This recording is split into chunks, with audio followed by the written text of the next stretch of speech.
बिस्मिल्लाहिर्रहमानिर्रहीम।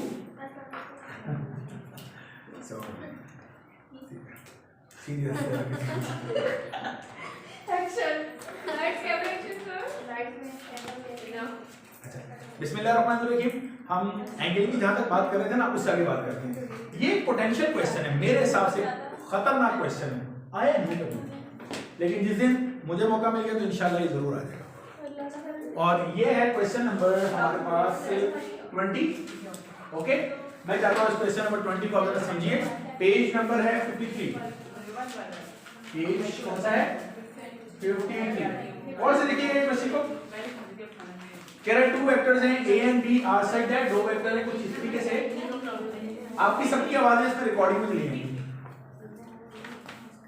फिर मसला बन जाएगा मेरे लिए बाद में ना, शोर बहुत आता है, इससे कैमरे का रिजल्ट बहुत अच्छा है और ये आवाजें बहुत कैच कर लेते हैं।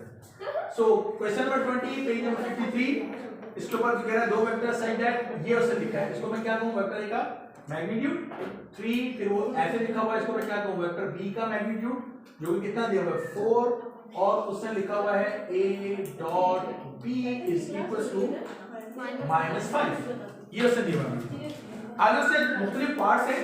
पहले पार्ट के अंदर वो हमसे कह रहा है find angle between a and b, a और b के दरमियान हमें एंगल बताना है। अच्छा, अगर आपको पिछली बात याद हो तो ये बहुत आसान है, मैं हर पार्ट का सॉल्यूशन साथ साथ करता जा रहा हूं। हमें अगर जिन दो के दरमियान एंगल मालूम करना है, एंगल को हम निकाल लेते हैं थीटा, फार्मूला हमारे पास कहता है cos इनवर्स। जिन दो के दरमियान एंगल मालूम करना है उन दोनों को डॉट किया हमने, a डॉट b, याद है आपको, और डिवाइडेड बाय जो पहला लिखा है उसका मैग्नीट्यूड और दूसरा वेक्टर लिखा है उसका मैग्नीट्यूड। एग्रीड? एक था हमारे पास, तो नहीं इस तरह भी लिखते हैं और लाइन भी, मॉड की लाइन भी डालते हैं और इस तरह भी लिखते हैं। शुरू के लेक्चर में सारी बातें कर चुके हैं। So this is cos inverse a dot b मेरे पास कितना है? -5, वेक्टर a का मैग्नीट्यूड कितना है? 3, वेक्टर b का मैग्नीट्यूड कितना है? 4। So theta is equal to cos inverse -5/12, तो -5 को 12 से डिवाइड कीजिए, cos इनवर्स कीजिए, यहां से आपके पास एंगल मालूम हो जाएगा। ठीक है, आसान है, तो कोई इशू तो नहीं है। इस न्यूमेरिकल में जो दूसरा हिस्सा है b पार्ट, उसके अंदर वो कह रहा है the length a plus b and a minus b, यानी लेंथ a प्लस b और a माइनस b, ये दोनों मालूम करने हैं। उससे क्या बोल रहा है? लेंथ बोल रहा है। Actually magnitude is length, magnitude जो होता है वो एक नंबर होता है, वो एक लेंथ होती है। तो अगर मुझे मॉड a प्लस b मालूम करना है, इसका फॉर्मूला याद है? मैंने कहा था रूट लगाया और a plus b whole square वाला फॉर्मूला बना दो।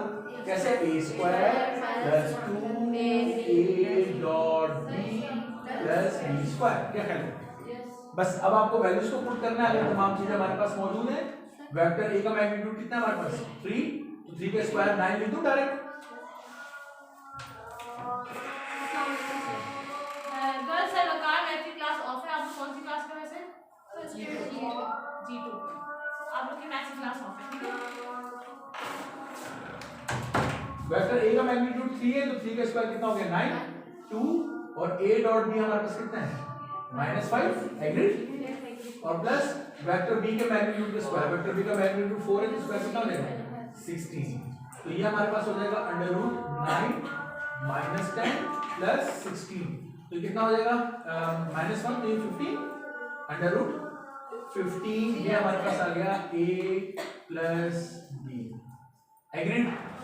इसी तरीके से दिस इंप्लाइज दैट जब मुझे a माइनस b मालूम करना है तो मैंने स्क्वायर रूट अप्लाई किया, क्या हो जाएगा? a square minus 2 dot b plus b square. याद हो गई फॉर्मूला आपको?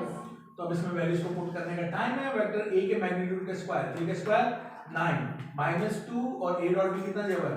-5, और वेक्टर b का मैग्नीट्यूड 4, उसका स्क्वायर कितना हो जाएगा? 16। सो अब हमारे पास ये बन गया 9 माइनस माइनस प्लस 10 प्लस 16, तो ये कितना हो जाएगा? यस 35, तो ये बन जाएगा हमारे पास √35। सर इसका 114 नहीं बस इसको ऐसे रहने दो, ये वाला, मैं करूँ इनको ऐसे रहने दो रूट के अंदर। ये वाला, अच्छा ये कितना आ रहा है? 1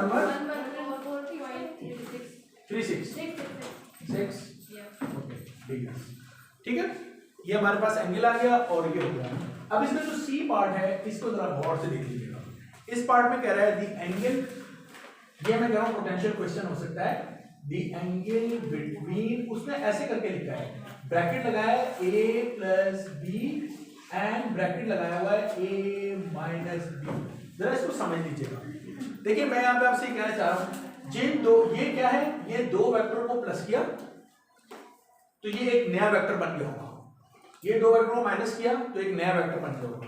तो दो वेक्टर को प्लस करके एक वेक्टर बनाया, दो वेक्टर को माइनस करके एक वेक्टर बनाया, और फिर उन दोनों के दरमियान क्या बताएंगे, एंगल बताएंगे। ये है क्वेश्चन। अब देखिए इसको कैसे करना है हम लोगों ने, सॉल्यूशन प्लीज मेरे साथ रहिएगा, मैं जो बात बताने जा रहा हूं। इन दोनों के दरमियान जो एंगल है, एंगल को हम क्या लिखेंगे, थीटा। और मैंने आपसे कहा था कि एंगल मालूम करना है, वेरी गुड, कॉस इनवर्स। अब जरा अहम बात है, जिनके दरमियान एंगल मालूम करना है उनको डॉट करना है यहाँ पर, ऐसे कहा था।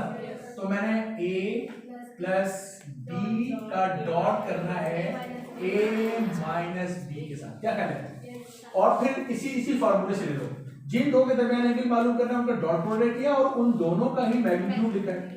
तो इन दोनों का मैग्नीट्यूड लिखना है ना मुझे, तो पहले मुझे मैग्नीट्यूड लिखना है a प्लस बी का, तो ये मैग्नीट्यूड होता है ना, दो मॉड की लाइन लगा रहे थे, और फिर मल्टीप्लाई बाय किसका मैग्नीट्यूड लिखना है, a माइनस बी का। ये फॉर्मूला बन गया मेरे पास। क्या फॉर्मूला बनाना आ गया? इस फॉर्मूले में जो डिनोमिनेटर है यानी a प्लस बी का मैग्नीट्यूड और a माइनस बी का मैग्नीट्यूड, वो ऑलरेडी पार्ट बी में मैंने निकाला हुआ है।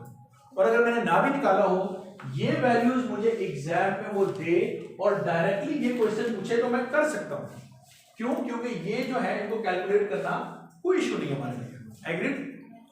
अब बात करता हूं इसकी न्यूमरेटर की, कि ये जो ब्रैकेट में a प्लस बी का हमने डॉट किया है किससे, a माइनस बी के साथ।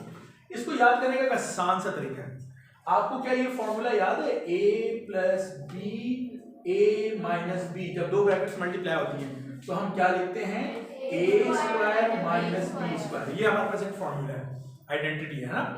तो ये कैसे किया, यानी पहली ब्रैकेट और दूसरी ब्रैकेट में जरा गौर से देखिए, पहले दोनों नंबर सेम है, आखिरी दोनों नंबर सेम है, प्लस माइनस का फर्क है। तो एक बार पहले दोनों को मल्टीप्लाई किया, a को a से क्या हुआ, प्लस माइनस, और b को b से किया। यही कहानी यहां पर कर लेता हूं, क्योंकि डॉट का मतलब मल्टीप्लाई नहीं होता।